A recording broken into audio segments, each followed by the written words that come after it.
පාවයයි සුන්දරයි ජීවිතේ. ඔව්. ජීවිතේ කියලා කියන්නෙම සුන්දර තැනක තියෙනවා නම් පාවෙන වගේ නිදහසේ විඳින්න පුළුවන් දෙයක්. අපි හැමෝම හිතින් හදාගත්ත ලෝකයක් තියෙනවා. ඒ ලෝකේ අපි එකතු කරගත්ත දේවල් අතරින් සතුට වැඩි කරගන්න දේවල් තමයි ගොඩක්ම තියෙන්නේ. අපේ ජීවිත ඇතුලේ සතුට වැඩි කරගන්න ගිහිල්ලා තමන්ට, පවුලට, සමාජයට, මේ රටට යහපතක් සිද්ධ වෙන්නේ නැත්තේ කොතනද කියලා ඔබ දන්නවා. අද අපේ සමාජය දිහා හැරිලා බැලුවොත් ප්‍රබල වදුරක් විදිහට මත්ද්‍රව්‍ය ප්‍රමුඛ ස්ථානයක් ගන්නවා. ඉතින් විශේෂයෙන්ම මතක් කරන්න ඕනේ අපේ පුංචි මල් කැකුළු වගේ දරුවන් විතරක් නෙමෙයි නව යෞවන වියේ පසුවන තරුණ තරුණියන් මේ මත් රකුසට උදුරු වෙලා ඉන්නවා. අපි කොහොමද මේ අය මේන් මුදවගන්නේ? අපි කොහොමද මේවට සම්බන්ධ වෙන්නේ? අපි මේ පුරුදු කොහොමද අපේ දරුවන්ගෙන් අයින් කරන්නේ?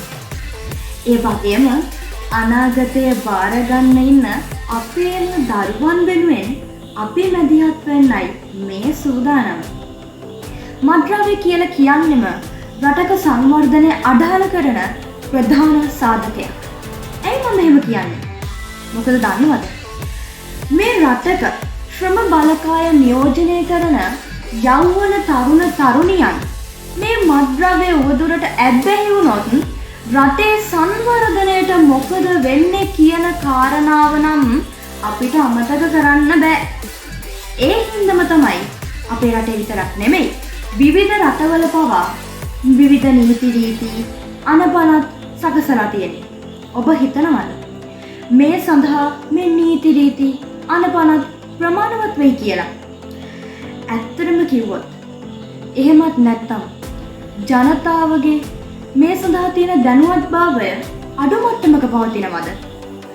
එහෙමත් නැත්තම් ඒ ප්‍රමාණවත් වෙනවද? හරි හැටි දැනගෙන කතා කරන්න තදින් අවබෝධය ලබා දීමකට තමයි අපි මේ සූදානම් වෙලා ඉන්නේ.